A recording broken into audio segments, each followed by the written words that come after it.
Kizoil Gaming, hello?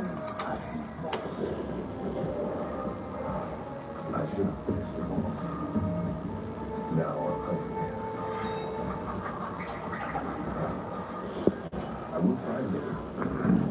There's nothing to stand in my way.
Yo, Panda, what's going on?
Pardon my hiccup.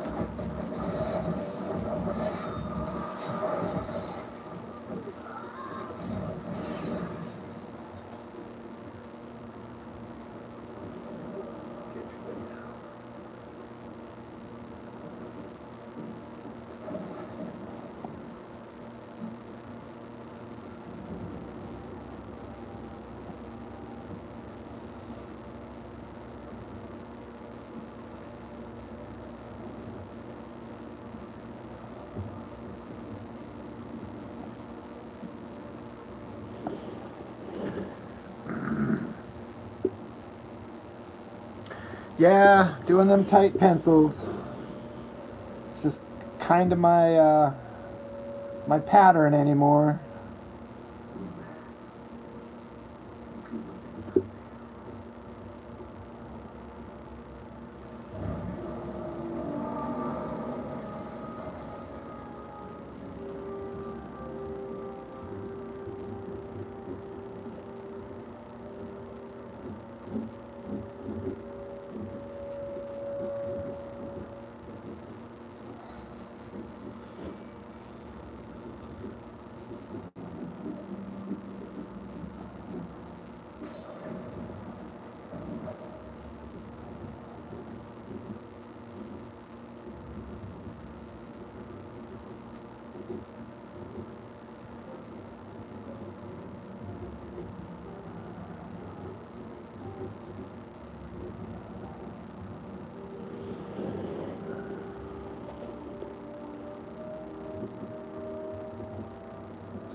Corey Sims, how's it going?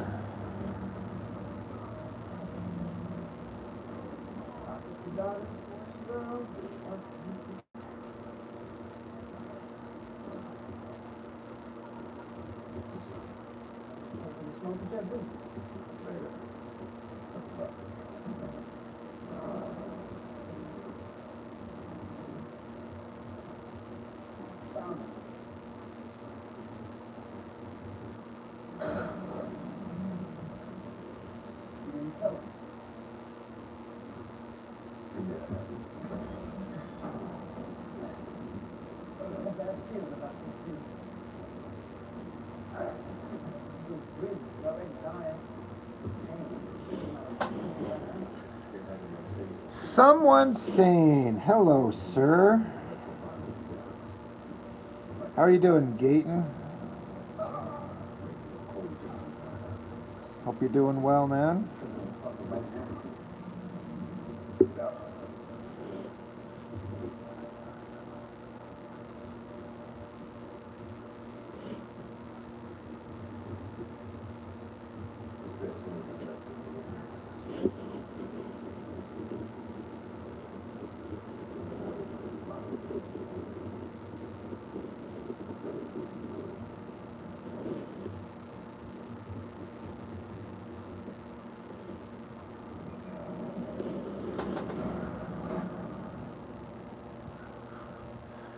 Been less depressed. I'm sorry, man. I mean, I'm not gonna lie to you. I've been going through some bouts of some stuff personally. Recent news headlines of various types have made things, you know, kind of a struggle.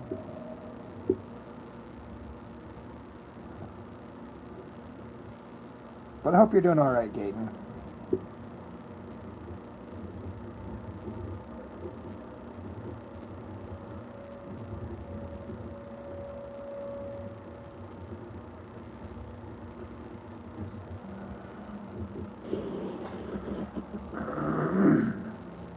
Yeah, Panda. Yeah. I don't know if there's anybody out there that could, like, how could anyone not be feeling something, you know?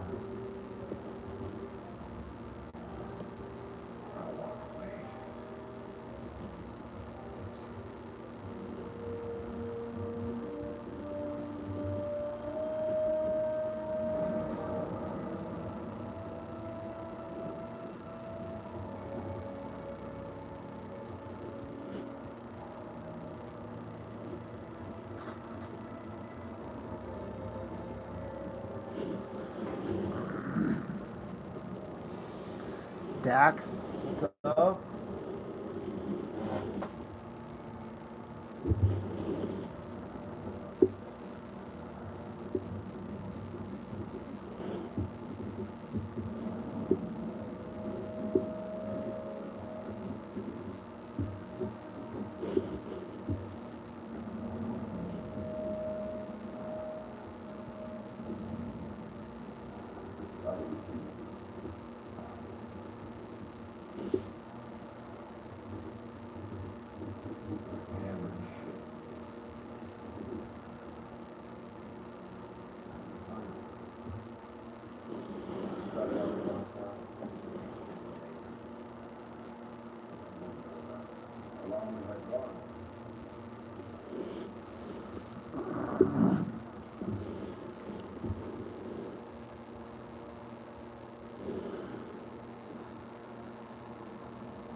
Whatever. What are you doing here? What are you doing? You were last month modification. I just thought that was what I told you. Gave it a more aggressive profile there. Well, guys, so make that ready. I mean, what's up? Run the damn thing out before you next door.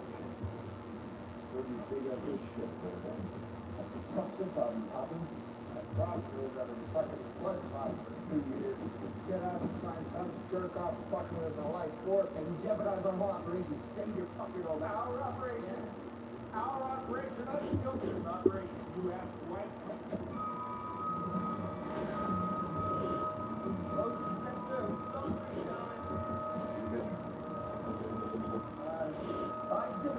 I guess not that.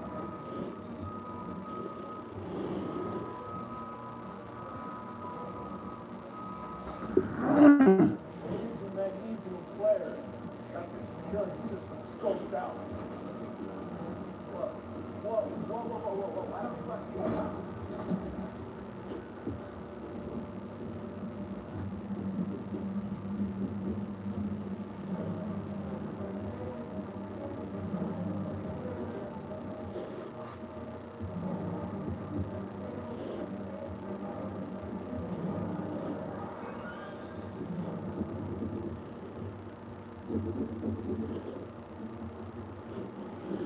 I'm going to say something controversial, everybody. I've got Blade 2, the Wesley Snipes movie, playing in the background. It's my least favorite Blade movie. Everyone seems to think the second Blade movie is this amazing work of absolute cinematic genius. And I do not get it. I like it. It's definitely good. It's a good sequel, but everyone's just blowing Guillermo del Toro so much that it's this amazing piece of cinema. Like, I never understood.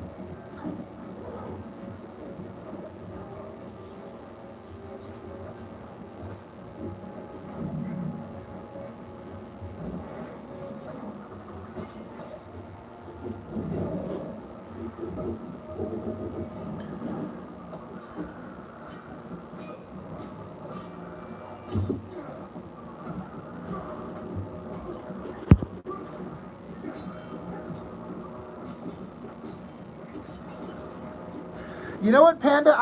The first one is definitely out of all three of them. If I, can only watch one, I'll pick the first one every time. And I know no one likes the third one that much, but I kind of enjoyed it. Like, it's not amazing, but I mean, it has Jessica Biel being hot, and that's always kind of a win. But yeah, everyone just goes so crazy for Blade 2, and I never got it, so I'm right there with you, my dude. Again, like I said, it's fine. Like, I don't hate it. It's not terrible by any means. Why does everyone just lose their mind over how good it is?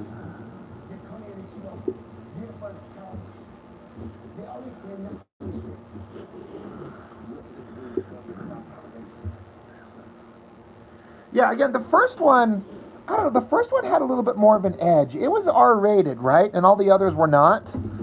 I like them having the balls to, because they didn't have anything to lose on the first Blade in terms of brand recognition. They're just like, all right, we'll try and make a vampire movie.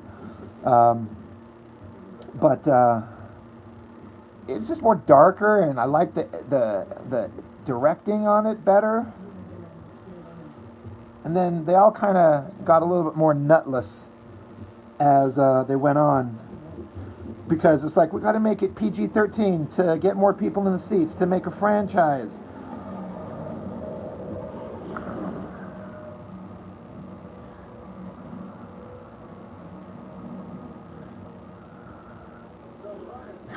That's fair.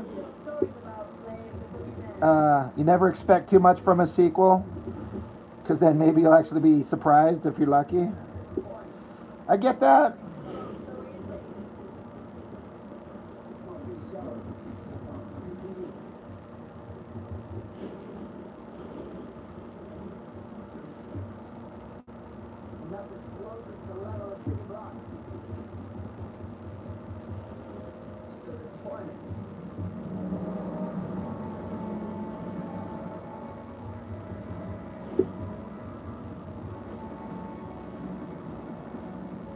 I definitely enjoyed seeing Wesley Snipes as Blade in Deadpool Wolverine.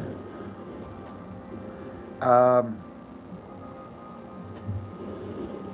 that was nice to see. Probably, again, the last time we'd ever get that opportunity, most likely. So, you know what? I was like, thank you for that.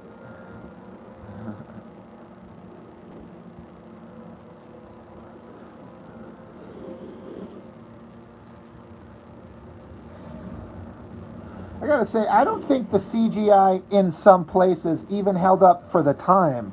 I felt like it was kind of one of those instances where they had an idea and they were pushing for an idea that the technology wasn't ready to do, and so I kind of feel like they should have scaled it back and done something with practical effects or something, because some of those CGI figures look god awful. I'm like, you don't have to do these in CGI.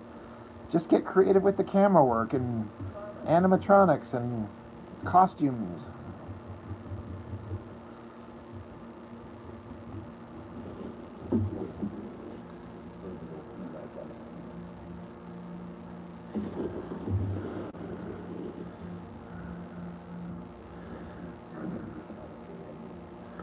You know what someone's saying? I actually enjoy those movies because of the stop motion. Like, to me, like, and I know you're not saying otherwise, but some people kind of want to imply that like these old movies and these old special effects like ruin the experience. I'm like, no, no, no, no, no, no. That's part of the charm. I would not like a modern version with CGI because they had to get creative and kind of interesting with their camera choices and the creativity with the stop motion monsters and the compositing. Like, I wouldn't change Clash of the Titans for anything.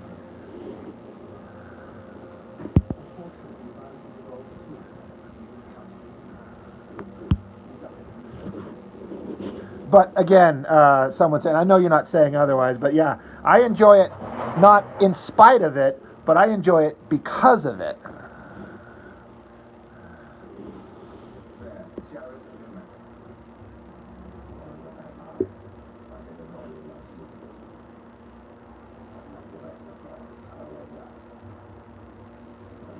Like those old, what is it, Ray Harryhausen? Is that the special effects classic guy that did all the stop motion stuff, all the considered to be the brilliant stuff back in the day? That stuff is fantastic. Yeah, it's choppy and kind of weird, but that's part of the charm.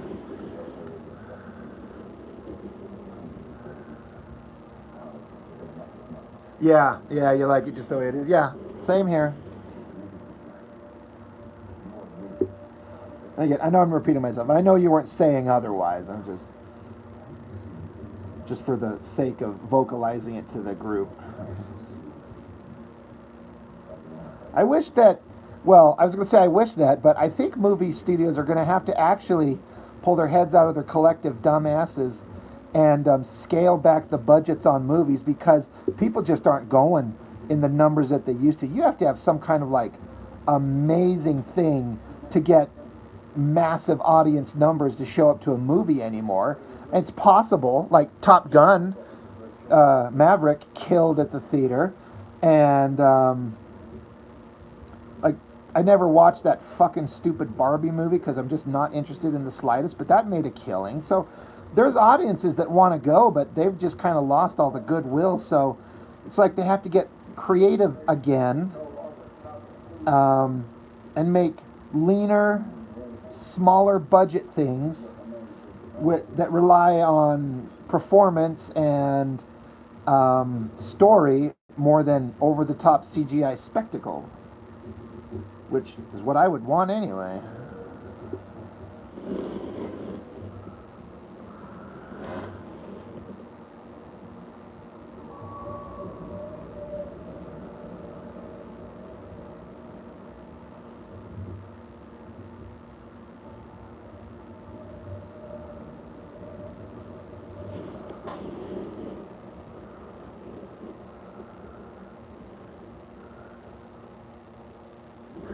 Your problem with going to the movie is the going. It's just because it's such a pain in the ass to get up and get out. And I'm fortunate to have a really good movie theater, like literally 3 minutes around the corner from me.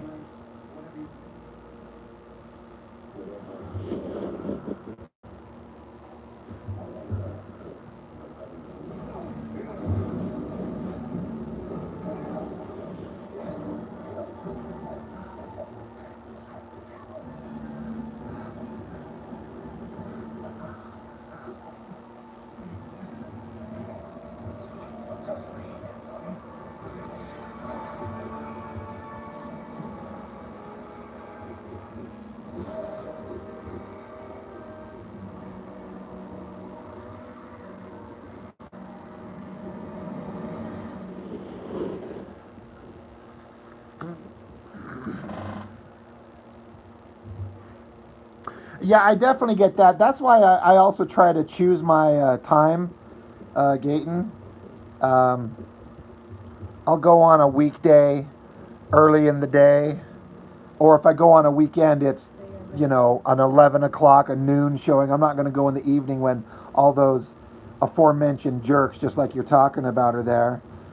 But I have to say, I've heard people talk about like having horrible movie experiences where people can't stay off their phone. I've never actually been in a theater where that happened. I've been in a theater where some people couldn't shut up, but I've never had that where people just won't get off their phones and stop yapping. So I'm kind of lucky, I guess, in that respect.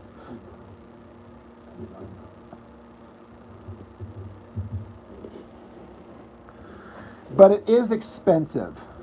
Like, I've taken my boys to go see some movies, and occasionally, my roommate will come with us. And when I take my kids to go see a movie, it's kind of an event. So I'll splurge and get everyone, the popcorn and the drink and the candy and the shit like that. But between me and my boys and the roommate and ticket prices and food, I've been into it $100 just to go catch a movie in the middle of the day.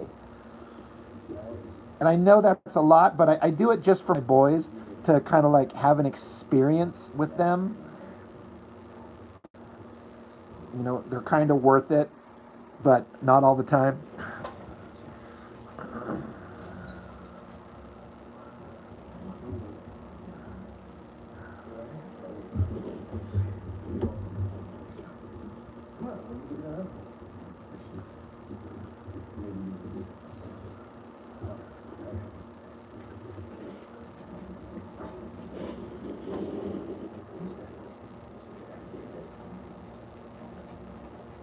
Oh yeah, Ron Perlman's in this movie. I kind of fucking hate Ron Perlman anymore, but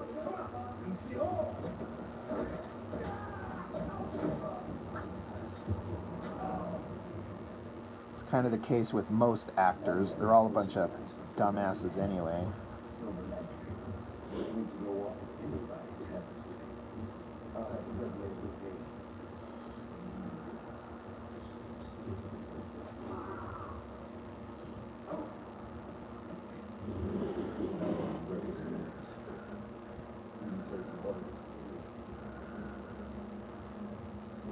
Yeah, that would ruin it, Gayton. I definitely hear you on that, man.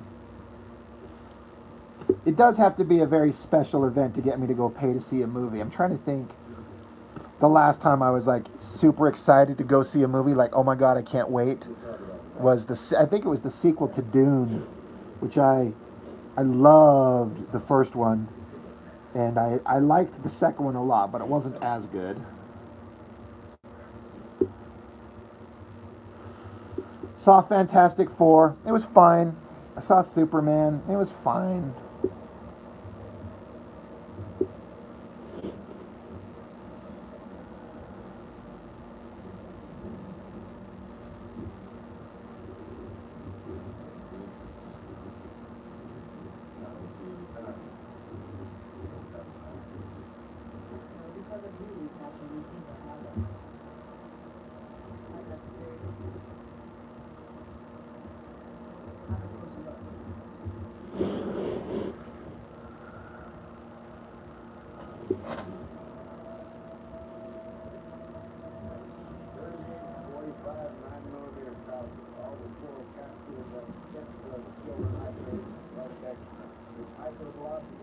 Guns slipped out of someone's gate, 6,002%.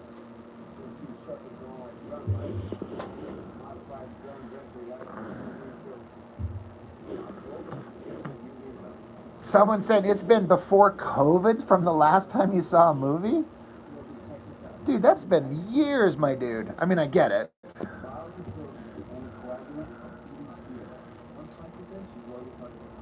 Yeah, Panda, I agree with you 100% right there. Everyone can have their opinions, but when I got like movie stars preaching to me, boy, I'm done.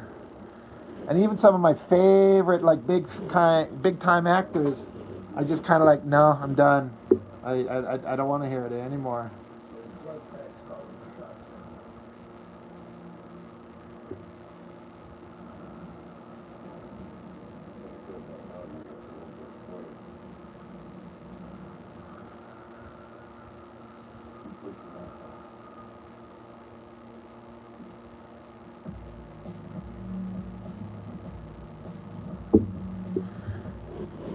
Here's the one thing I like most about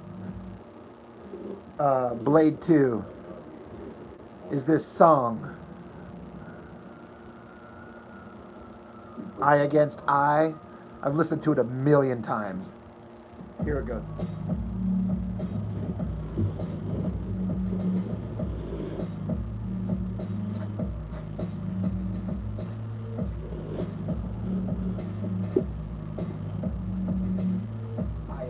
I can't stop, flesh of my flesh and mind of my mind. Two of a kind, but one won't survive. Images reflect in the enemy's eyes. Images reflect in mine at the same time. I against I. Flesh of my flesh and mind of my mind. Two of a kind, but one won't survive.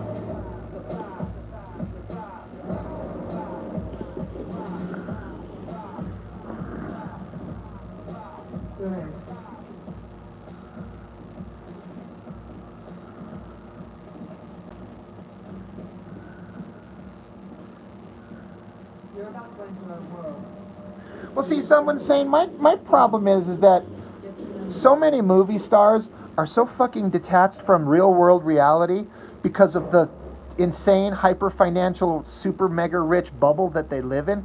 Yes, they have opinions like everybody else, but am I taking the mindset of Tom Cruise seriously? That man lives on another fucking planet. Or Will Smith, you know? It's like, no, I don't take what they have to say seriously because they don't live a fraction of the kind of world that the, non-hyper rich people do. And I'm not bagging on rich people, but it's like it's not the wealth, but it's the celebrity and the self-imposed kind of like, we're gods because we're movie stars and we're awesome. And I'm like, no, you movie stars live in an entirely different universe. And for me, that kind of makes their opinions like I'm not going to take them seriously. And it's not everybody, but it's a lot of them.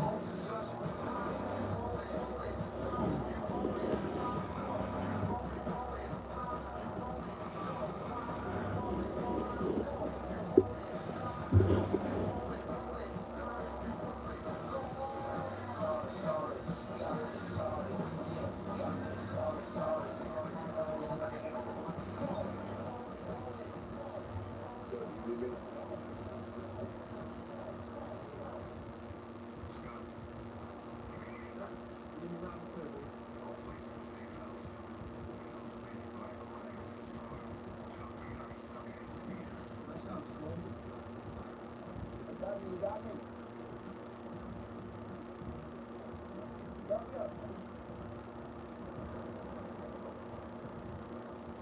Hey, tell me something. How's the weather out there, sweetheart? Walking on sunshine, old boy.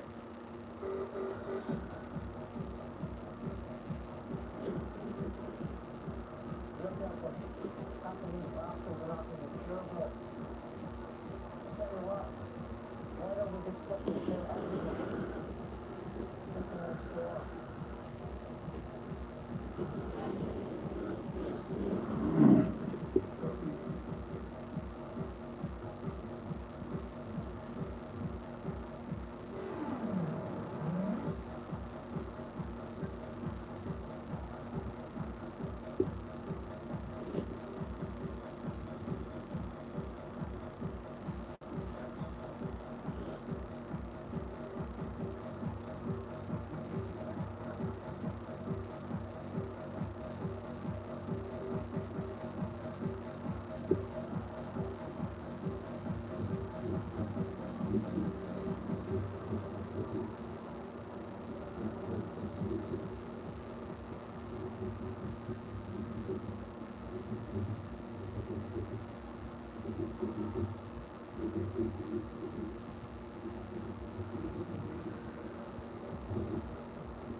Bust Odes. What's up?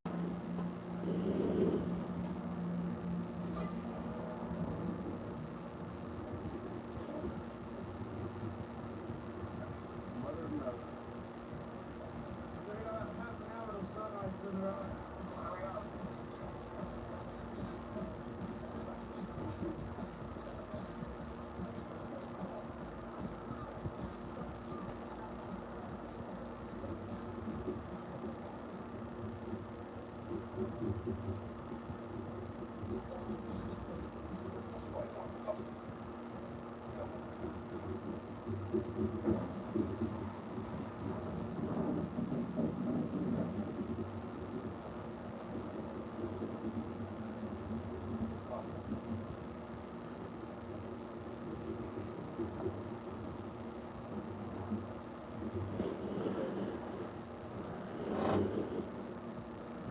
Clever. How did I not see that one coming?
What series are you talking about, King? I must have missed that.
Oh, I missed where somebody brought that up. Um, yeah, I watched the first season and I was like barely entertained.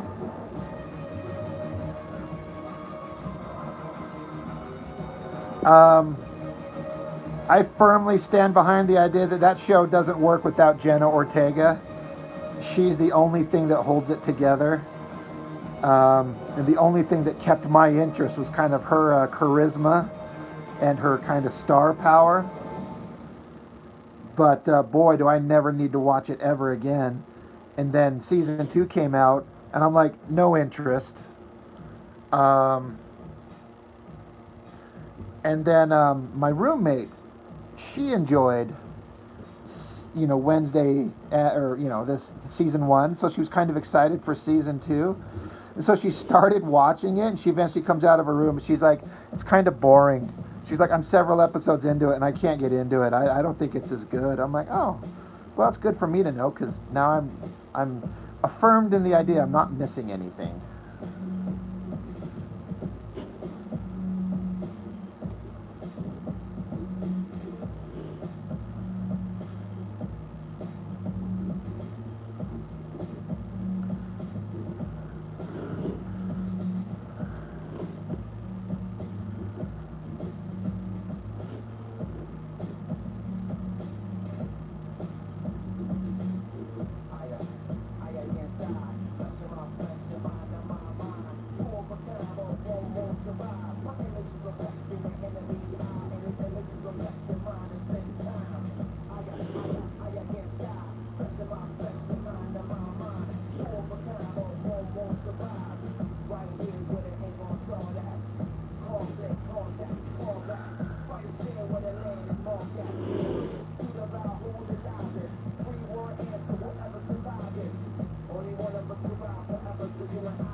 You guys want to hear something awesome about the book I'm doing? The one that's drawn. I'm just waiting on it to get inked. The Dick in a Jar adventure. It's always funny to frame it that way. If everything goes the way it looks like it's gonna. Sorry, I'm trying to figure out costume design here. So I'm working with Chuck Gibson. you know, you guys, you know, he worked for Wildstorm. Maybe some of you knew or didn't know, but one of his gigs that he was doing is he was the inker on Wetworks after Potasio left. I don't know exactly when, or there might have been an artist or two filling in, but eventually they got a new art team on Wetworks, and Chuck was the inker, and the penciler, a fella by the name of Cedric Nocon. This Cedric fella's been watching my videos, and he's reached out to me, and he's left me several messages, long descriptions of his time, because he got hired by Liefeld working at Extreme Studios. And boy, does he not have anything good to say. He, again, kind of like Chuck did, Cedric has kind of given me some background information at his time there, the things that happened, the things that Liefeld was doing back and forth, this and that. And so I was chatting him up a little bit, and I said, I hope this isn't out of line, but I'm putting together a book, and it would be beyond insanely awesome to have an artist who was hired by Liefeld and drew Supreme for like a massive run to do like a variant cover for my book. And I said, and I could have Chuck ink you, and so it'd be like getting the old Wetworks team together, and he agreed. So, nothing's happened yet, but today he says absolutely. He's like, that would be awesome, So he's like, yeah, that sounds like a good idea. That sounds like fun. So if all goes well, I'll have a cover by a former Extreme Studios penciler and a Wildstorm penciler and a Wildstorm inker.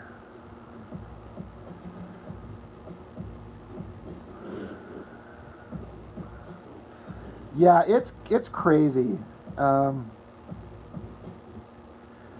Cedric was telling me, like, he got fed up of working at Extreme Studios and not getting the credit or the pay that he should when he was putting in a ton of work.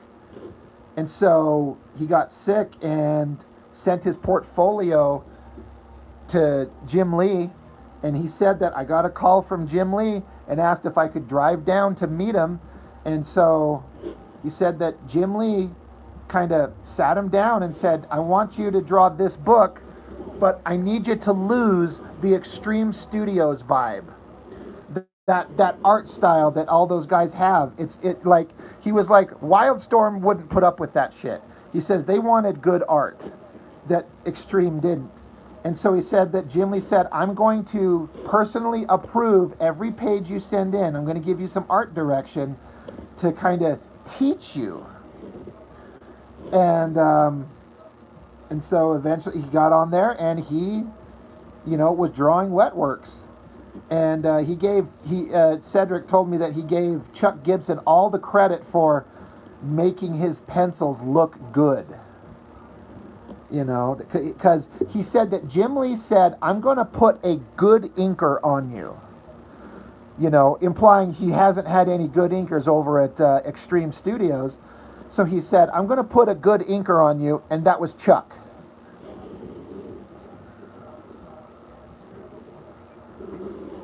So anyway, just doing my stupid little YouTube channel has made some connections, and the Cedric guy, he's really nice. He's really, he says, I enjoy watching your videos.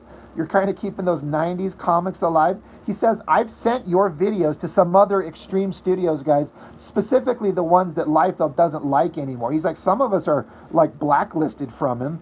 So they're like, we love it when you rip on him, so I'll send it to some of the guys. I'm like, dude, that's crazy. So, crazy.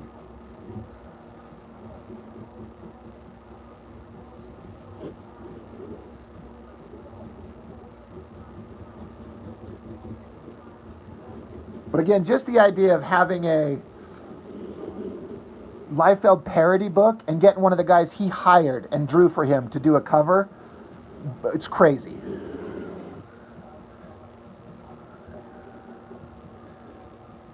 Yeah, Panda, that's a good point, man. You know, again, I'm trying to like be cautious about what kind of information I reveal. That I don't know that he'd care, but you know, it's kind of like not my place to say. But he's like, a lot of other artists were getting like a hardcore page rate, and he was getting like a flat fee per week. That the fee per week he was getting was what people were getting per page, and he was getting pissed. And he was also, him and I think he said Norm Rapmund got put on Supreme and were told, you need to put out 2 issues a month to get the book back on track, and if you don't, you're fired. And so it was like setting them up to be the reason the book got canceled, if it did. So Cedric was like, so he's like, I buckled down and I drew the hell out of that book, and he said me and Norman got that book out on time every month for several months. They were bi-monthly, and he's like, and no one gave us any kind of credit. No one acknowledged our work. No one looked at us and said, you guys are fucking knocking it out of the park. He's like, of course we couldn't do our best work because, you know, we're banging it out, you know, 2 issues a month, but like we kept the book on schedule. And that's when he was like getting pissed off, and he, you know, tried to see if Jim Lee would hire him, and Jim Lee did.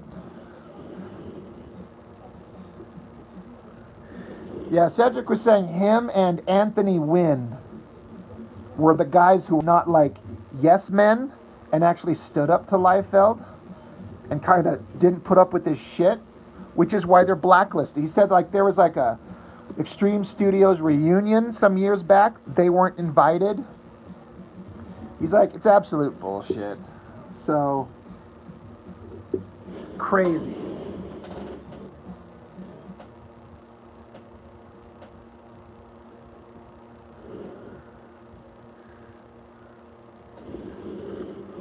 Yeah, the dollar amount he was talking about was, again, what other guys were getting paid per page.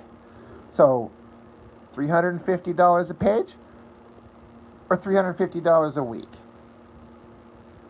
And he eventually had to like demand a page rate, which they eventually gave him because he was working his ass off.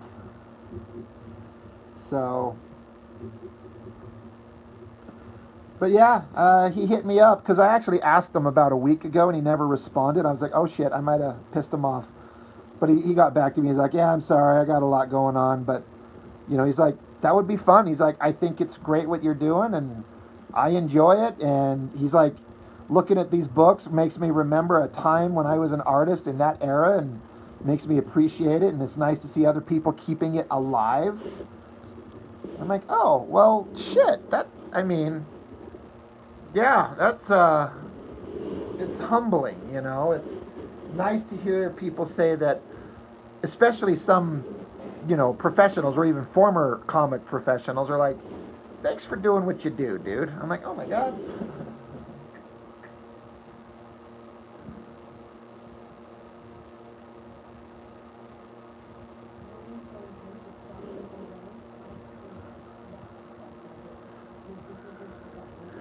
I don't know about that, Panda. There's only one that I know of, so maybe. All I know Anthony Wynn from that I recall is he worked at Extreme, and he was kind of like an Extreme Studios guy. And then I think he got some work at Top Cow, and he was kind of okay. But eventually he was drawing Wolverine, and he did an imitation of old school Wolverine Silvestri art style that was like a flawless imitation. It was like crazy good. It looked just like old school Silvestri. And I know some people are like, well, that's not good. He shouldn't look like Silvestri. He should look like himself. Sure, I guess, but I thought he did an amazing job. And he's doing like movie storyboards and stuff like that these days. So I don't know. Maybe that's him. I'm sure you're right. I don't know about that, but yeah. There's a little part of me that's kind of like, if Cedric knows Anthony Wynn, maybe he'd hit him up and be like, hey, you should throw in a cover for this Rob guy.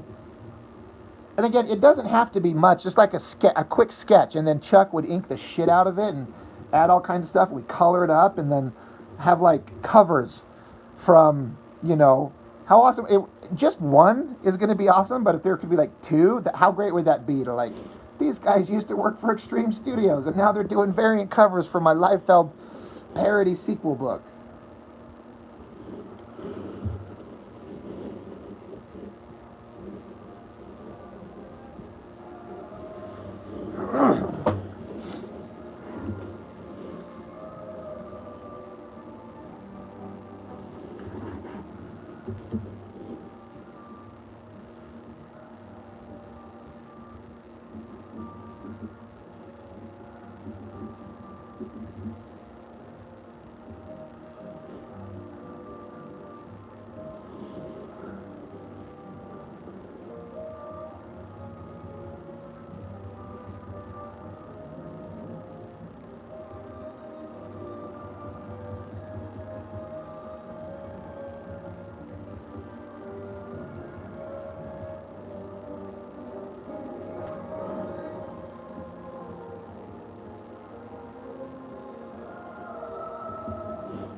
Yeah, Panda, you got that exactly right.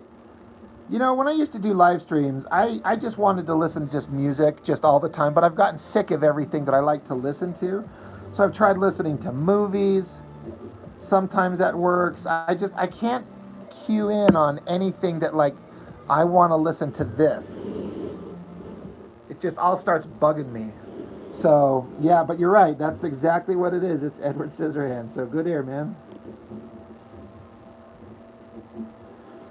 God, with the local comic book convention coming up here that's going to be in Salt Lake that I'm not going to, as far as to exhibit a table, but Danny Elfman is coming, and holy shit, does he look like a creepy weirdo. Like, am I wrong? I saw the picture they put up of him for like his promotional shot, like, hey, Danny Elfman will be at FanX. I'm like, who's this goofy looking guy? I've seen him before, but holy lord. I guess I shouldn't be so judgmental. It's not very nice of me, but it just looks weird. Let me see. I'll try and find one, and I'll show it, and you'll be like, Rob, you're being a judgmental prick. And I'd be like, you're right. Let me find it right quick.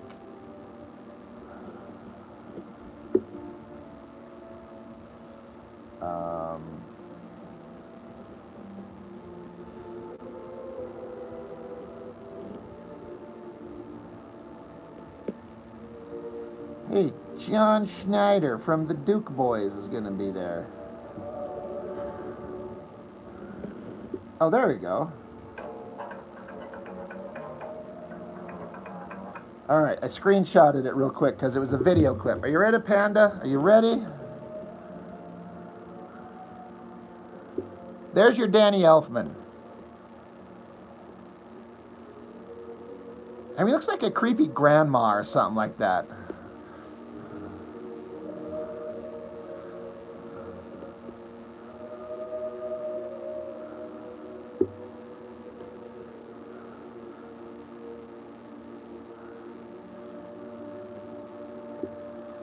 Yeah.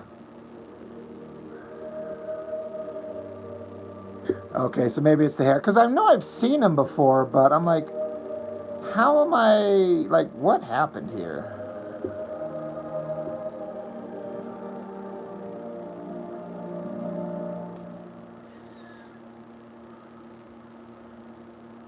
At Insight Global, our talent is handles sourcing, resume review, and interviewing, so you get a short list of qualified candidates. There's no commitment or upfront cost.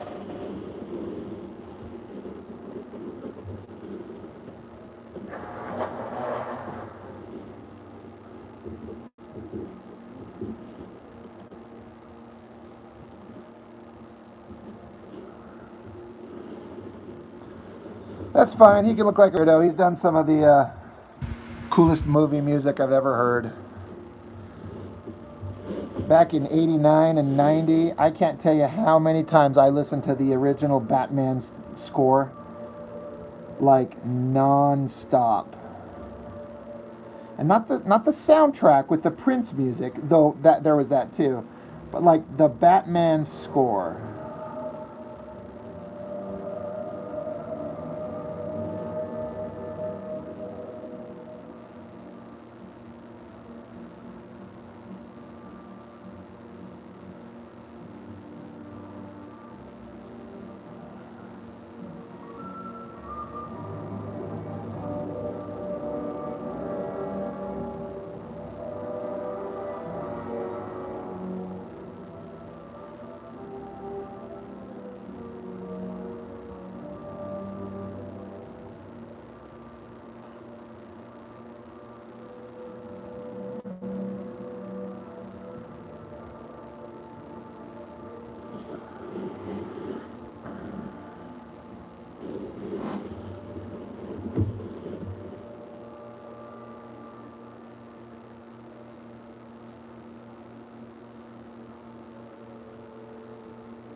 Mr. Mitch, what is up, my dude?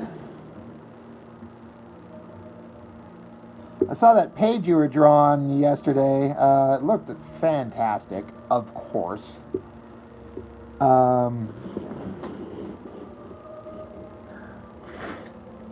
What's my light box setup? Like, what do you mean? What do you mean? Like, just like what kind of a light box is it?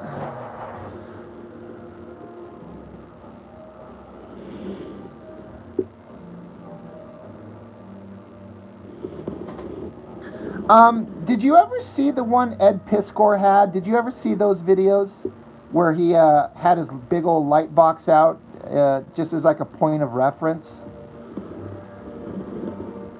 In a way that you like paid attention to?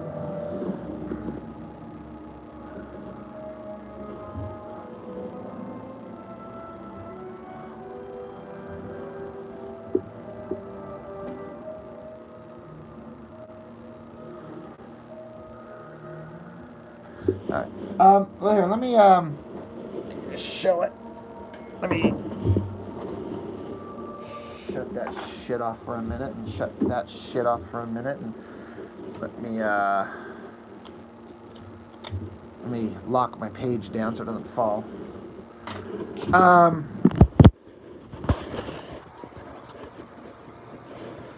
So if you could see it there, it's pretty thick. This thing is old. I've had this thing for um, years. I'm trying to think of how many years I've had this thing. But it's just got some like fluorescent bulbs in it, which I've only ever changed once. But yeah, it's just this big thick thing, and it's got a cord that just plugs in, and I just plop it up here on my desk when I want to do the light boxing.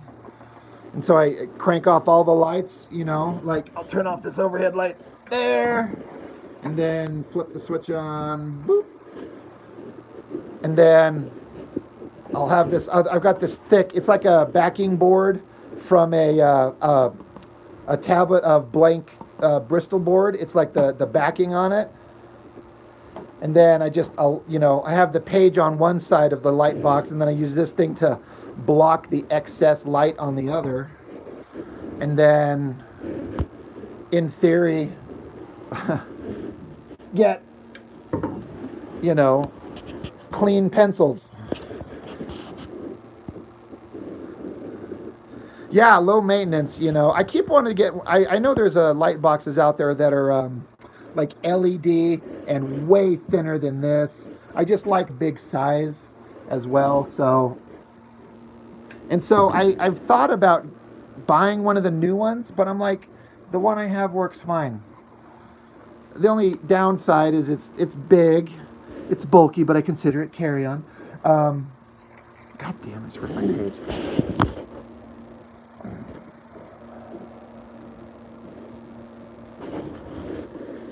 Oh, so yeah. Hold on, let me reattach my damn phone. I was just saying, Mitch, that let me.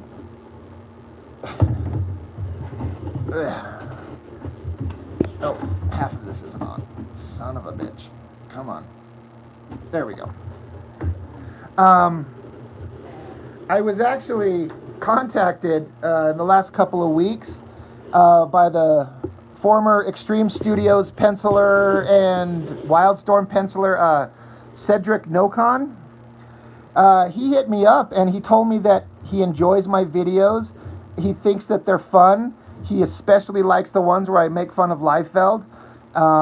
He says that so many of us were terrible artists back in the day, and he says that he's forwarded on my videos to some of his other former Wildstorm art buddies, or rather Extreme Studios guys, and he's kind of given me all kinds of like backstory on working at Extreme Studios and how much it sucked.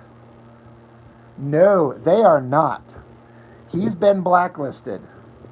He was telling me how they've had like Extreme Studios like get-together parties, and him and like Anthony Wynn were not invited because they were not ass kissers when they were working at the studio. They kind of gave him some pushback, and so they've been like blacklisted. Like Liefeld has his crew of former employees that are all his ass kissers, and he's like, me and Anthony Wynn and some other guys were not, and so we're pieces of shit to him, which is what led him to giving his portfolio to Jim Lee. And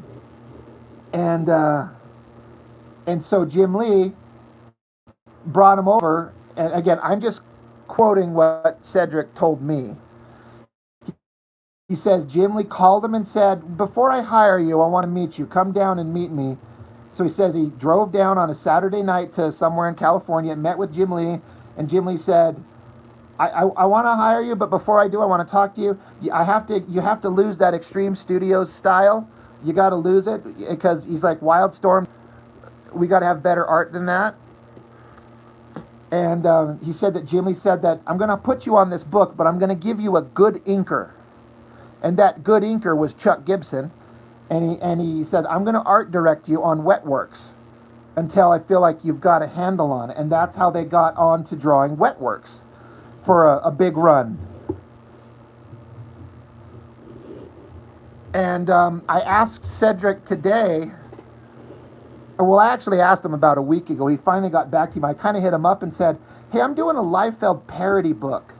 Any chance I could get a sketch from you that Chuck could ink and be like a variant cover? How awesome would it be to have a variant cover by one of the guys that used to work for Liefeld? And he's like, yeah, I'll do that for you. I'm like, holy shit.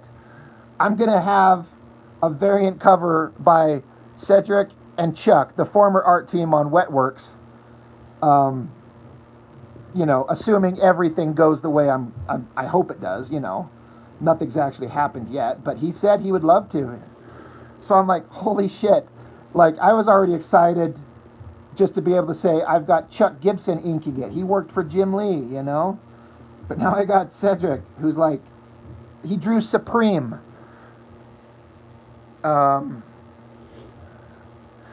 Cedric would agree with you, Mitch. He said there was no art director at Extreme Studios. That's why he was like, Jim Lee was going to art direct me.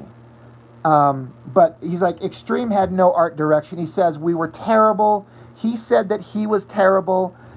He was kind of like thanking me for like looking at the stuff and kind of understanding that, you know, they were a bunch of kids who didn't know how to draw.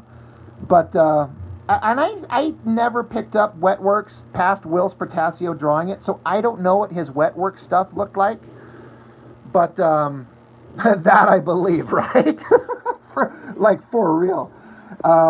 So I'm actually really curious because Cedric told me, he says I give credit to Chuck Gibson for making my inks look good. He said Chuck knew how to like make these bold lines and make my stuff pop, and which is what he said Jim Lee said. He said, I'm going to put a good inker on you, and he gave him Chuck.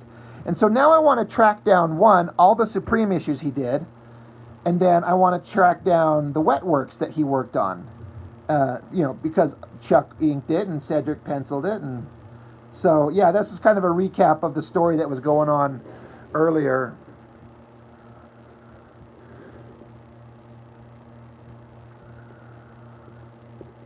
Yeah, Rob thought he was awesome with no help, so everyone should be able to get by without help, right?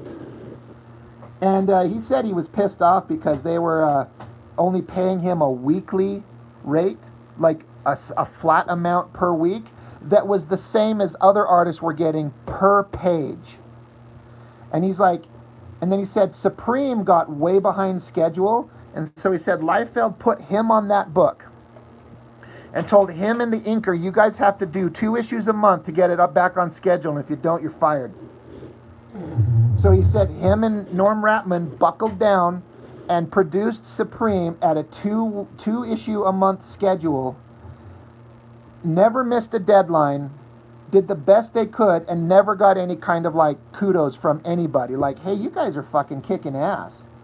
You know, he said that Liefeld was setting him up to fail. Like if they couldn't make it, so the book failed, so he could blame it on the artist. The art team just couldn't put it together. But he's like, we did it, but they just wouldn't give us the respect. So he's like, that's why I went looking for Jim Lee.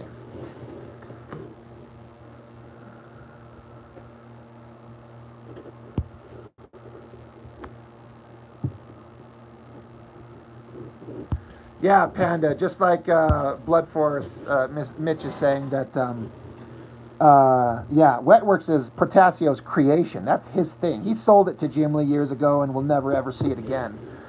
Yeah, and that's and Cedric said that. He's like, he says he kept getting told, he said, like he was told by Liefeld, draw like Brett Booth. And he's like, I didn't even know what that meant.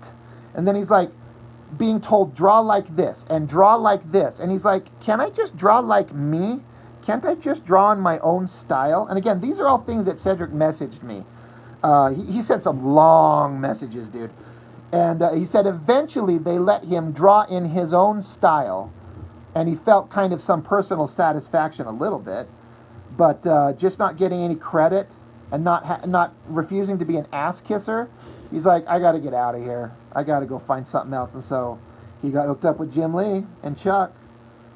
And again, I want to find those issues now. Like, I got to see them. But 2 issues a month? Yeah. Yeah. Draw like Liefeld, right? Which everyone kind of was. There was certainly you know, Mitch, as good as anyone, that there was absolutely like a house style that was expected, it seems like. And he's like, can I just draw like me? You know? So, again, yeah, Cedric had all kinds of interesting stories. But he's like, me and Anthony Wynn are blacklisted because we wouldn't kiss his ass. And I'm like, well, wouldn't this be an awesome thing if he did a cover for me? You know? And I told him, I said, it's not making fun of Liefeld, it's poking fun at the book, but it's not to shit on the man. That being said, it would still be awesome.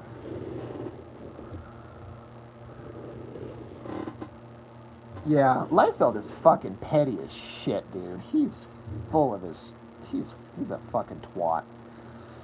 In like a business sense, you know? So anyway, again, I don't know how much of that information I was supposed to share. He never actually told me to keep it a secret, but... And there's some stuff he did tell me that I'm kind of keeping to myself, but...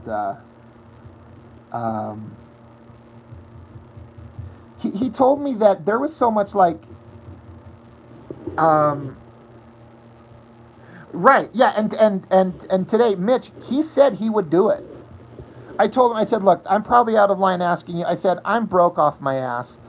I can't pay anything, but if you, any chance you'd be interested, even just a sketch, you know, just a single figure sketch that you take 30 minutes on, just anything. And then Chuck already agreed to ink it, you know, and he's like, yeah, I'll do something for you. He says, that sounds like a lot of fun. And he like praised my channel, like thanking me for, you know, keeping these 90s books alive and blah, blah, blah, blah, blah. And I'm like, oh shit. Well, so if that all works out, what a fucking like, how crazy would that be? You know what I mean? So, you know, hopefully it all kind of pans out right. I'm still waiting on Chuck to get the inks done on my stuff before I, you know, because we're making sure that everything is done before we even take it to a crowdfunder. We're not going to be, you know, I think you're kind of doing the same thing, Mitch. We're like, you're going to have everything done and your ducks in a row. So when your crowdfunder is done, no one has to wait 7, 8, 9 months or a year to get the product. Yeah, it's funny what happens when you put up videos about comics for a few years. Dude, for sure. I mean, I've had comments on videos from Dan Panosian, from Frank Cho.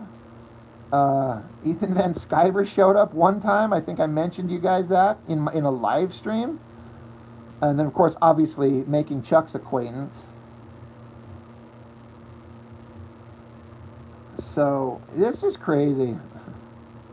It's honestly, Mitch, I don't know if you've ever thought about this, but it's actually kind of framed how I like care. I kind of try to watch my mouth a little bit more now. I'm like, I'm just not like, some people are listening. I might mouth off and say something in a joke and piss off somebody that maybe I shouldn't. I mean, I try to be like fair. I'm trying to like, I don't think I make fun of people. I just make fun of the art.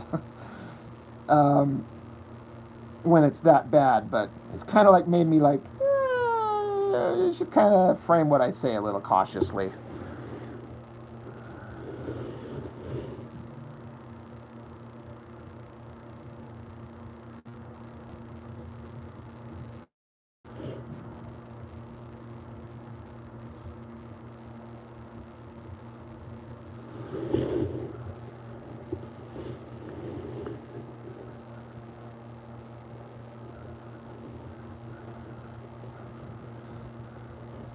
But you know, Mitch, the way I look at it is, I've had some people suggest, or you know, I get a lot of people giving me shit for like, they say like, all I do is talk about things I dislike, and I'm like, no, that's not true at all. You're not paying attention. I could go back right now and show you a line of stuff that I'm either loving or I'm kind of middle of the road on, and there's some things that I don't like, but you know, I kind of told myself, I'm like, I can't be a hypocrite and like speak things I don't believe because I'm afraid someone will look at it and be pissed off. Like, I can't be fake is how I'm kind of telling myself this. Like, I gotta be honest. That's part of the reason why I'm here. I'm just a nobody talking about comics in the way that I see them from the era that I grew up in, and also speaking from the perspective of somebody who tries to draw his own, so it's like I know a little bit about art. I mean, again, no one's hiring me for anything, so I don't have any illusions, but so I'm like, I just got to be real.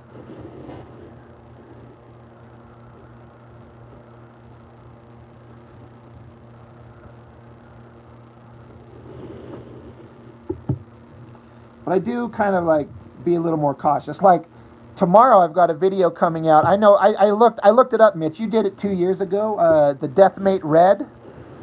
I finally found a copy. I've never seen Deathmate Red before, and I'm like, holy shit! What a pile of garbage this is. Liefeld's work is awful. And all the other guys, all the other young guys are in there trying to do their best, but they're awful too.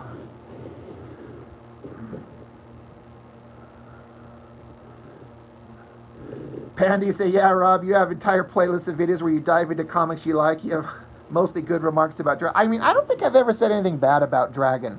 But I love Dragon. I love Tom Strong. I love Planetary. And even if I'm not like digging the story on some stuff, like the art, I can be ecstatic over. Anything J. Scott Campbell draws, anything artistically Joe Madureira draws, Travis Charest, even if the story's bad, I'm like, I can love it for the art.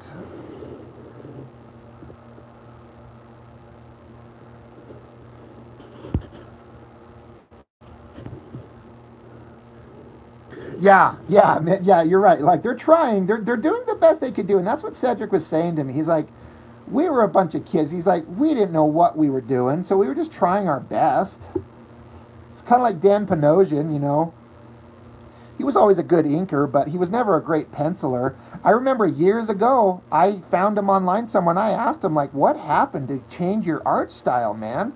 And he kind of laughed and said, yeah, thanks for being kind of forgiving. He said, some years ago, I stopped drawing comics, and I went and learned how to draw.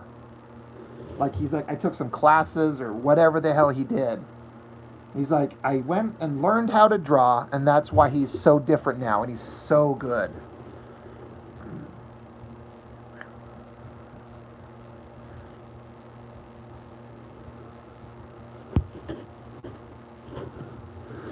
But, yeah, Deathmate Red's coming tomorrow. And then from Top Cow, No Honor. Anybody remember that title? I kind of doubt anybody does. It was like as far as I know, just a 4-issue series by Clayton Crane called No Honor.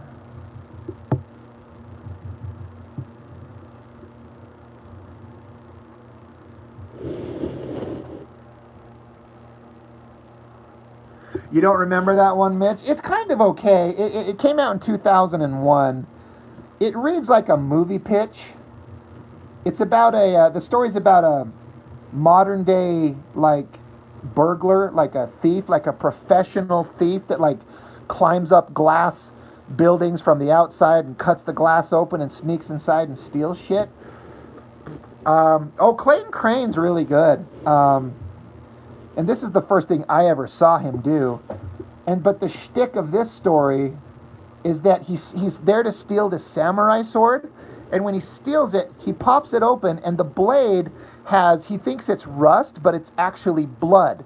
It's the blood of the owner of the sword from centuries ago.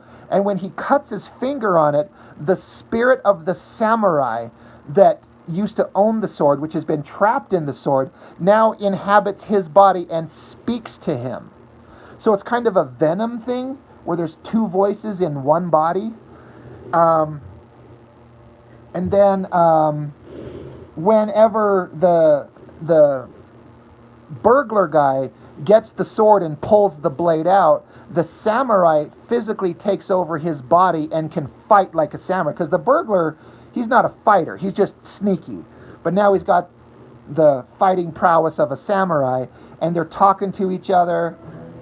And the samurai's pissed off eventually because the samurai is an honorable warrior. And he finds out the body he's inhabiting is of a criminal. He's like, you're disgusting. I should never be, you're a criminal. You're lower than scum. So there's the conflict between the two characters. So blah, blah, blah, blah, blah.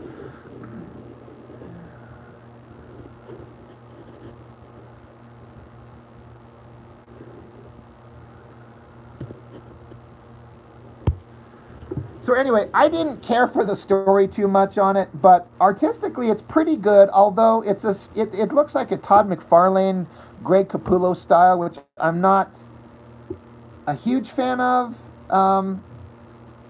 It's another one of those artists where it's like it's clearly very good, but it doesn't get me as excited as the other artists that I really love. But he's obviously very talented, very, very good.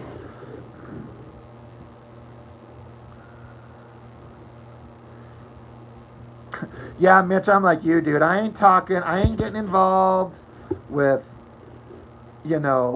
social justice warriors or Comic Gate or anything like that. Just who fucking cares? Like, I'm just over here doing my thing, trying to make comics. I don't need to get caught up in that. But yeah, Panda, yeah, I see that you, yeah, that was him when he worked on Stripperella. I forgot about that Stripperella thing. How embarrassing. Like Stan Lee, Stripperella. What the fuck? Like what? I bet it was one of those things where Stan Lee probably had minimal involvement. It was more like his name's attached to it, and that's the draw. Yeah, I like drawing guys punching, and you do it really well, Mitch.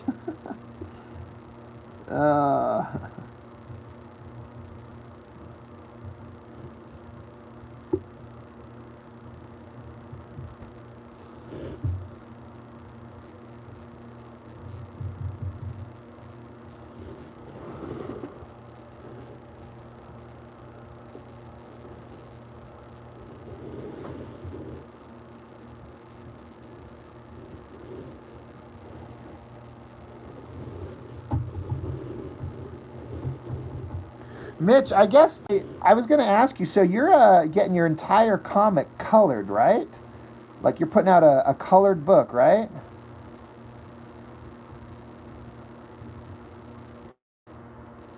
If the crowdfunder and everything goes according to plan.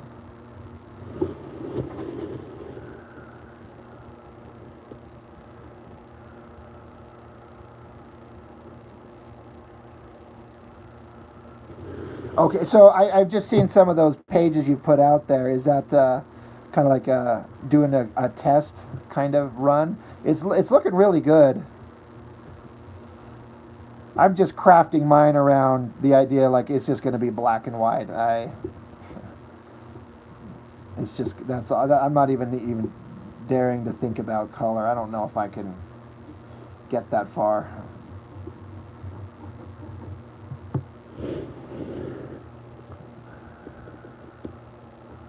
Oh, I see what you're doing. Okay. Yeah. And honestly, I've said it a bunch. I love black and white comics. That's no diss against coloring, but so anytime there's a crowdfunder that I'm following with anybody that I like, I'm like, are you offering a variant that's just the black and white edition? Because I'll get that too. Like my buddy Isaac Bell doing Metal Shade. I was hitting him up. I'm like, dude, where's the black and white edition? He's like, it's coming. Don't worry.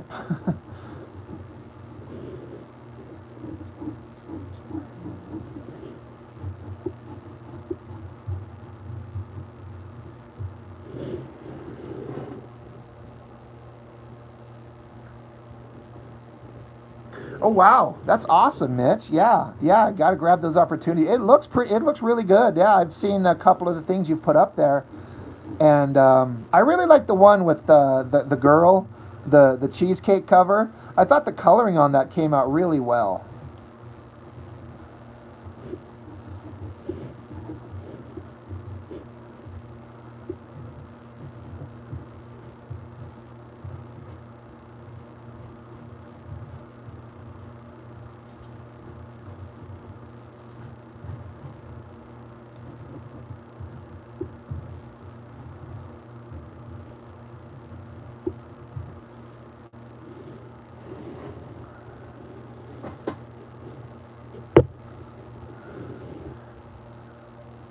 You're counting on that one to make up a lot of ground? Hell yeah.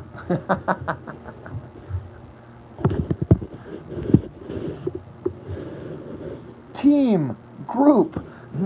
Don't, no word dumber, team. You work with Lady Maxtremus. He's like, I don't know what that is. A Maxtremus? Does it come with air conditioning? Oh, I love that goddamn book.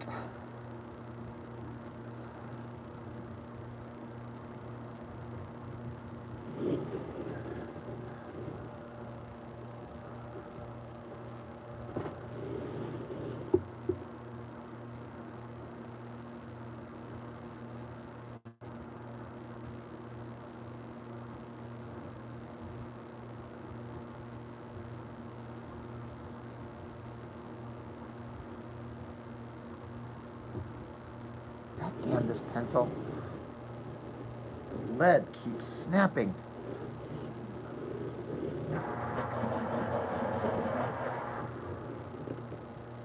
There it goes again.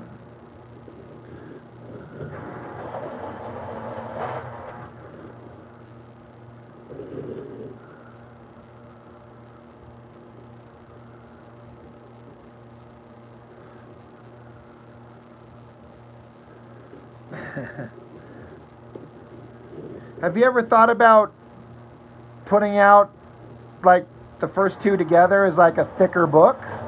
Like a bigger, you know, double-sized issue to start or something like that?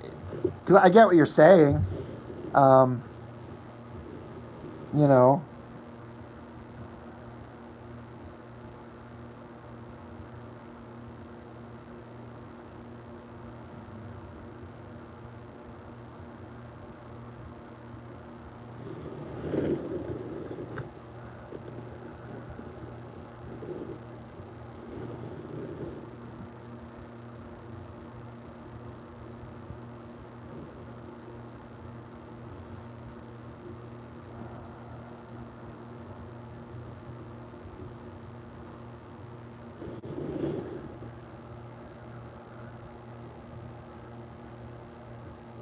I see what you're saying.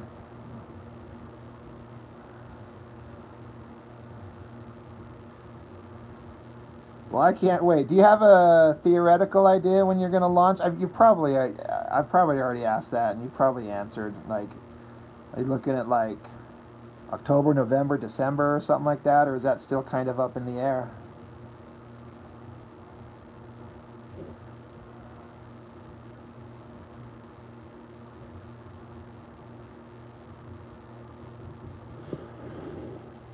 End of October.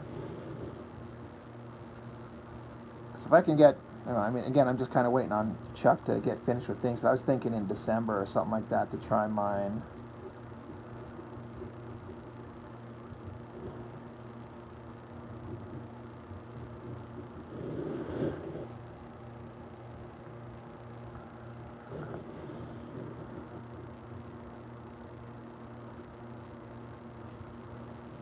Well, you know, Mitch, you got my support, dude. I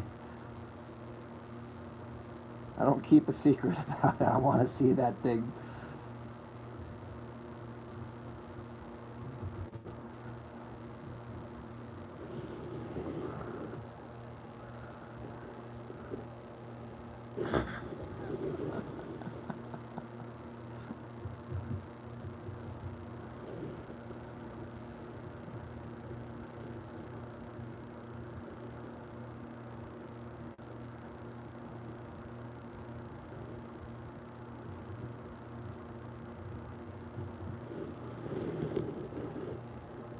You and me, but right?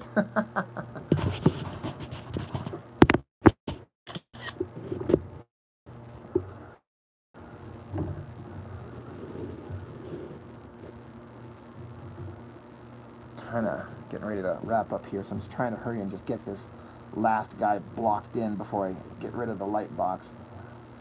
Me and my silly idea for this X-Force parody team to show up and fight my other Liefeld parody characters, including a parody version of Youngblood. I want to watch these guys rip each other apart and fill the streets with blood.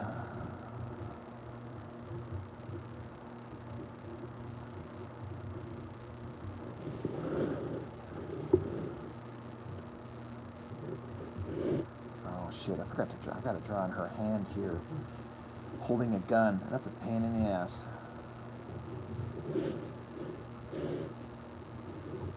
Alright, you know what? I'm done for tonight. Alright.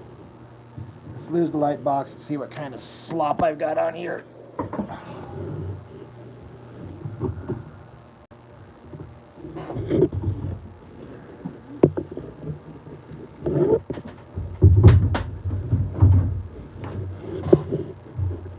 My art chair is going to fall out from under me.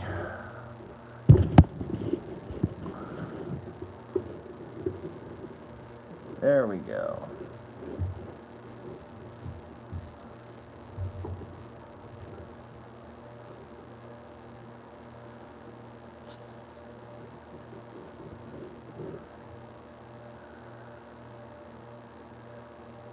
Right, Mitch? Can't stop, won't stop. Hell yeah.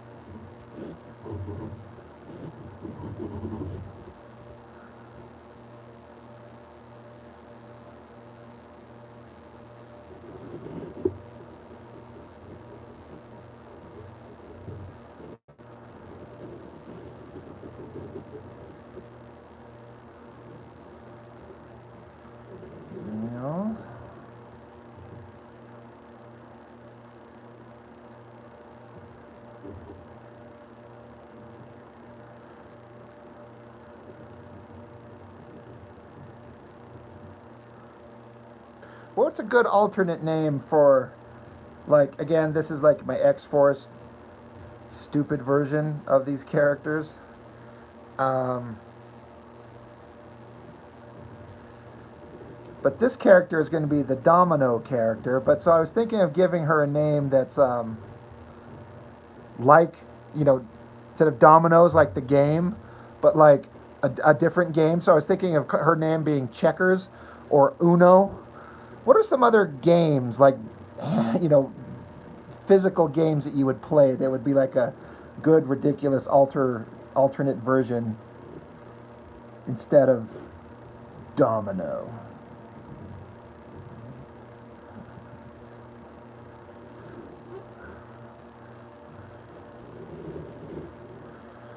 Solitaire. Hey, that's see.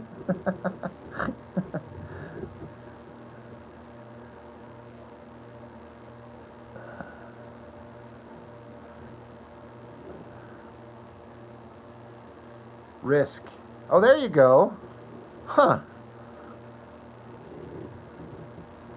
I didn't know you were still lurking there, Gayton.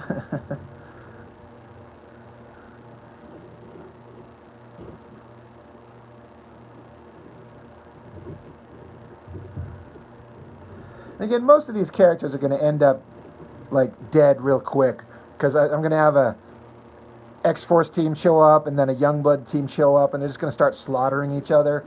Strangely enough, the one of the most powerful, unbeatable guys is going to be the Shatterstar character, which is this dude right here. But his name is Swordplay. He's dressed like a buccaneer pirate, and he's just going to kind of be like the super tough badass that no one can beat because I actually kind of like Shatterstar. I like that. I got to write that down, Risk, as a possibility.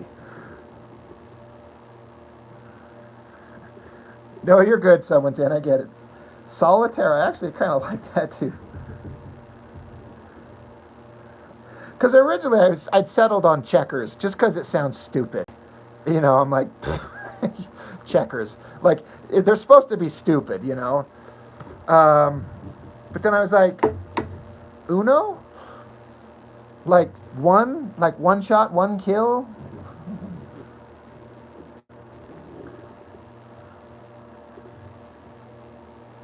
Chartus? Thanks. Risk is a DC character, we're not worried. That's a good point. Yeah, we're kind of at this point, right?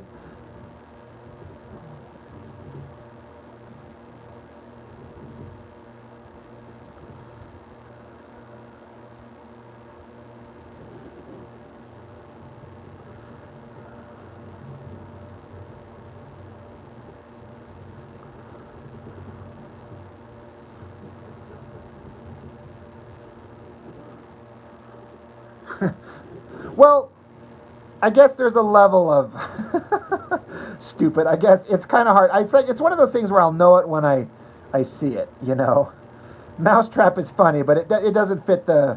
I want it to be bordering on okay. Just blacken that in. Because we've got again. So I've got Swordplay, Deadeye, Native, Pussycat, and Shell. And then, you know, the girl that I'm trying to come up with some kind of idea for.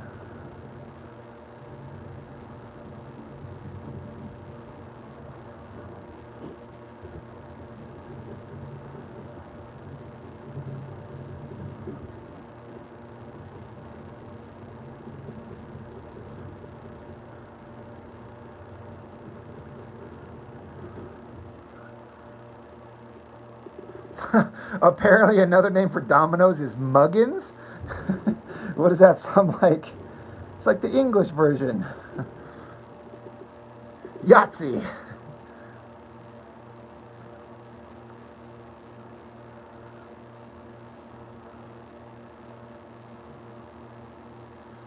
Bones, Parliament, Sevens, and Matador. Jesus. As variations for domino? Is that what you mean?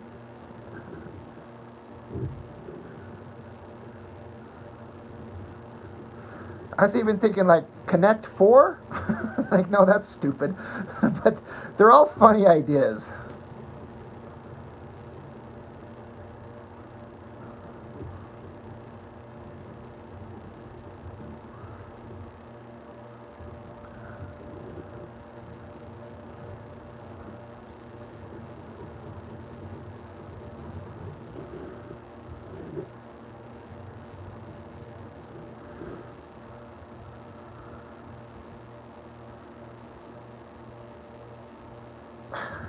Mexican Train and Chicken Foot. Jeez. Those are, never heard of any of those. That's awesome. Going off the rails on a crazy train, sir.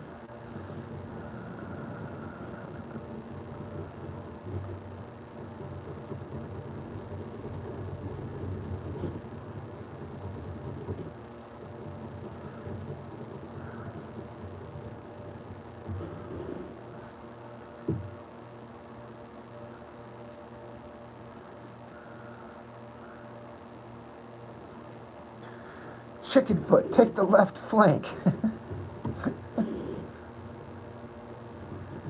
See, the opposing team would stop and be like, what'd they call her? What?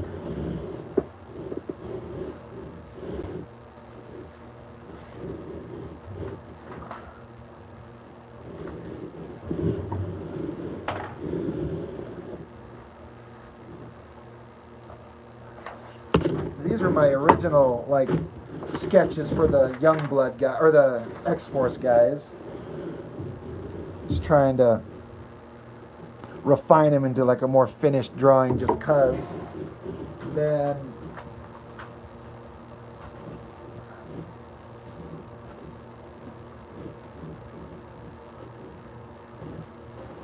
it's here somewhere.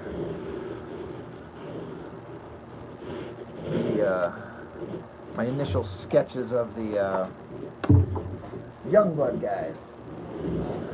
Why can I not keep anything in any kind of order?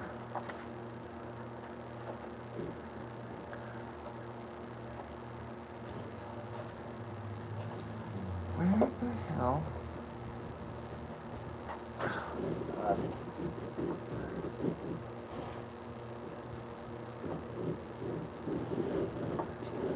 Mahjong.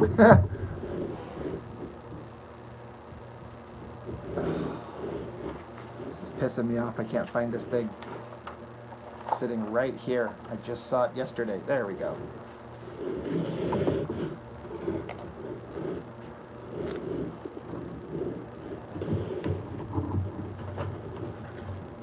So as far as the Youngblood stand-ins, theoretical names, we've got the hell was I going to call him? Bobcat, Virgin, Stone Boy, Battle, Power Cell, and Demon. Like, literally, sometimes it's just like what they are. Like the Chapel character, he obviously died and went to hell and become a demon. Well, he's just going to be a demon character. Die Hard's a brand of a battery, right? So he's a power cell. Battle, instead of combat, he's just basically a Klingon.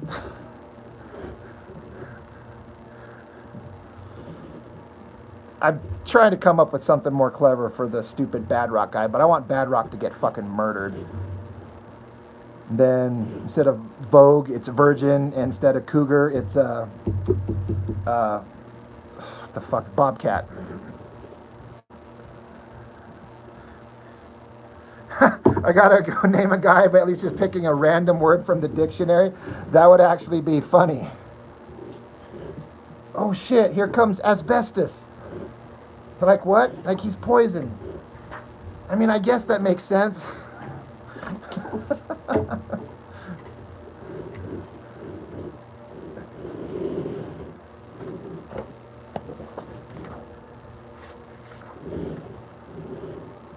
Yeah, Liefeld did that shit all the time. I believe that. There's my Larson inks.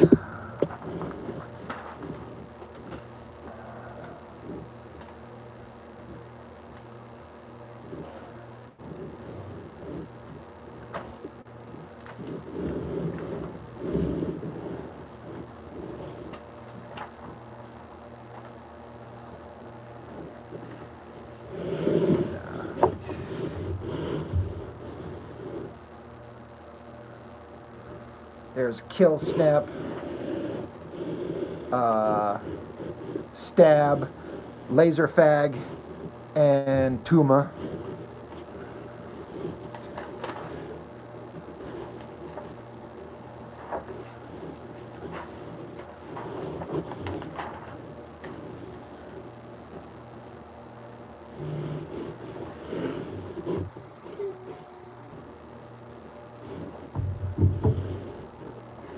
Yes, exactly. I want to try to make him sort of look like Schwarzenegger, except like strong guy, huge, like Brahma. Yeah, that's exactly. Like you got the, someone got the joke before I had to explain it. Thank you. But literally Tuma.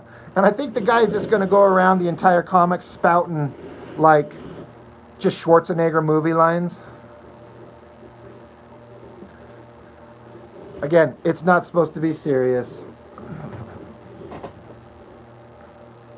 Oh yeah, some of us might recognize these clowns.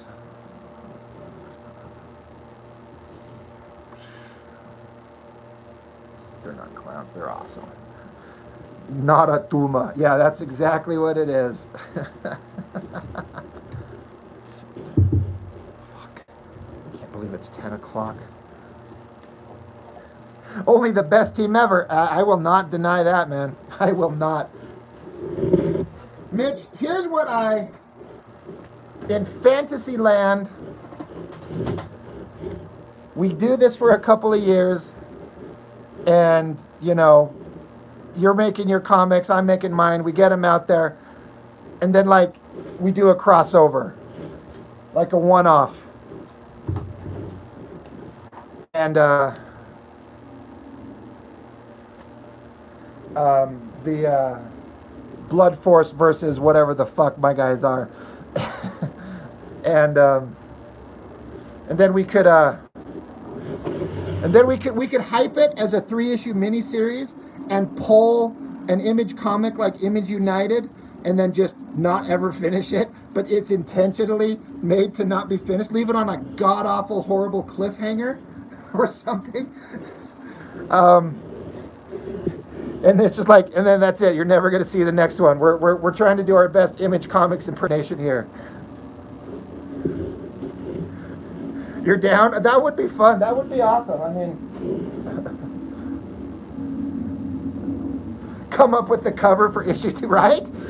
Here's the cover. Maybe some like preliminaries for the pages to like reveal the like how we're going to resolve whatever the cliffhanger would be, and you just don't get it. You just don't. You will never see it.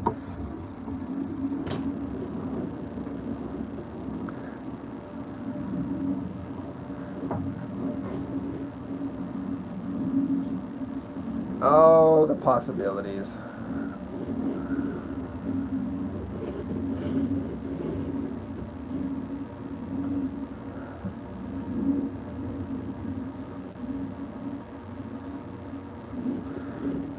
I gotta say, Mitch, if in this fantasy thing that I just come up with, like say we did a crossover down the road, you got to be the writer, cause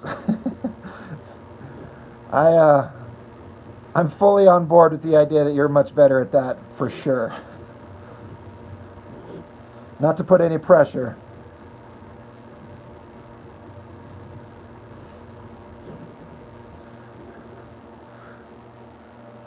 Yeah, come up with covers for other books that will never come out, right? We could have like the Blood Force, Maximum Extreme is a title I was flirting with for mine. Crossover, Broke Boundaries, and Popo and Killsnap. Now they're going to do their own solo book, their solo adventures, and then it just never happens.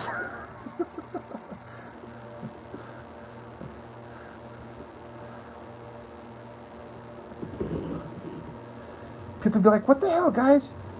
I thought there was going to be a Popo Killsnap foil one-off. We're like, yeah, I promise it's coming. I swear, 100%.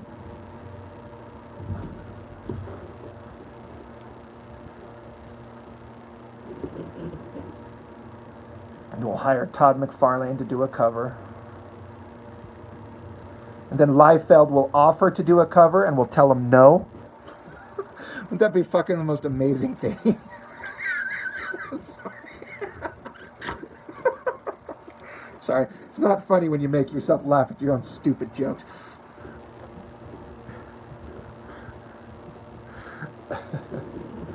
Oh my God. Well, Mitch, what I'm doing on mine for the book I'm going to put out is I was going to make pinups, like when you flip through an Image comic, and there's like, you're looking through an issue of Cyberforce, and they're like the next issue of 9 Volt or Witchblade. And so I was going to come up with like, I literally have had this idea of like coming up with pinups for books that never exist.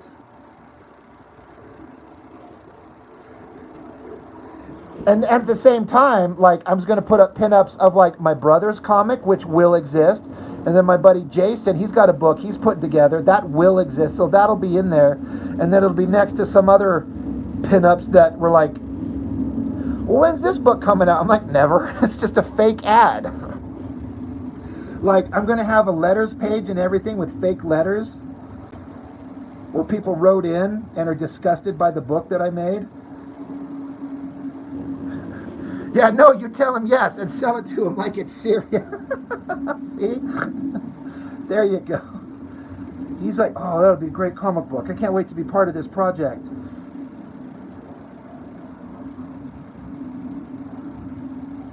I'm sure we'll get the best possible work out of him.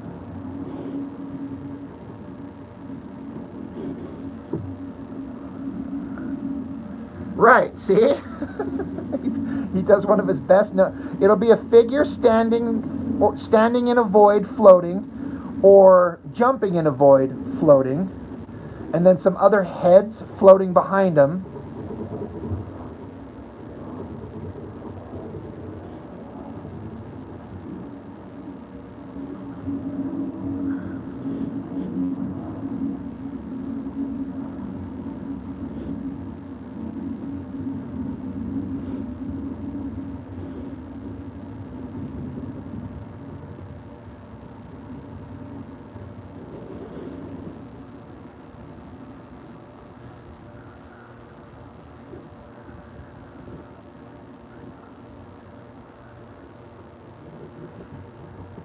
If a hero walked in on somebody having fun, yeah, cut that figure off mid-thigh. No one wants to drop feet. Or put in the obligatory half-circle ground.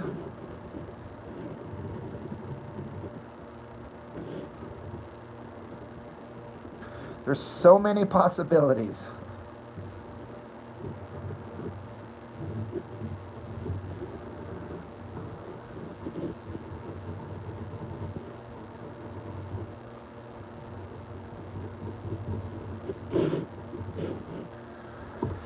Alright, well, I'm just kind of slopping this around here. I'm kind of done for the night here.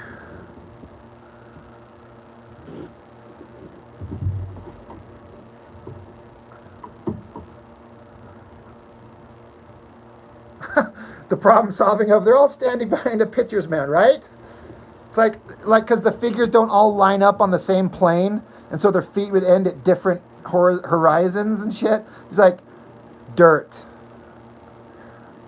I mean, Mignola come up with a better solution to that. He just has everyone's lower figures fade out into like a sea of fog or something like that. And even Silvestri was talking about that in an interview. He's like, Mignola come up with a great way. You just have buildings and people, just like everything down low just fades into a mist of fog, and it's a great way to, solve some problems that you don't have an answer to. I'm like, yes, it is. Yes, it absolutely is. The Liefeld's version of solving that problem was hill. Right, yeah, he draws feet, he just can't draw them on the same level ground. Yeah, yeah.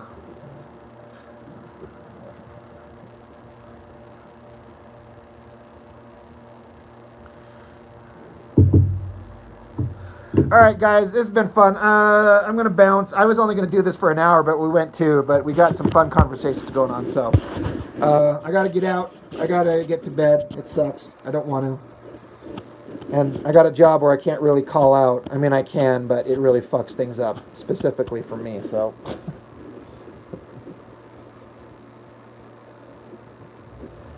Thanks, guys. Bozo Clown, blessed comic book artist. Yes, I agree. Yeah, thanks, Mitch. Catch you later. Patrick. I don't know if someone's saying you're still in there. Yep, there he is. All right.